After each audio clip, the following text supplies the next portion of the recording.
बुनियल इस्लाम अला खम्स, दीन इस्लाम की बुनियाद जो है वो 5 चीज़ों पर रखी गई है। शहादत अल्ला इलाहा इल्लल्लाह व अन्ना मुहम्मद रसूलुल्लाह, कि बंदा इस बात की तहे दिल से गवाही दे कि अल्लाह के सिवा कोई भी इबादत के लायक नहीं है।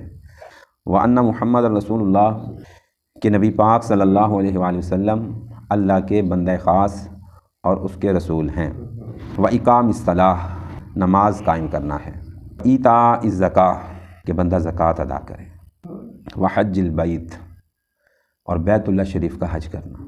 फिर सौमी रमज़ान, और माह रमज़ान के रोज़े रखना। ये कलमा शहादत, नमाज, ज़कात, हज, रोज़ा किसी भी इमारत को मज़बूत, तवाना और तादेर कायम रहने के लिए अगरचे ढेर सारी चीज़ों की ज़रूरत पड़ती है, लेकिन उसकी बुनियाद अगर मज़बूत पड़ेगी तो फिर वो कायम दायम रहेगी।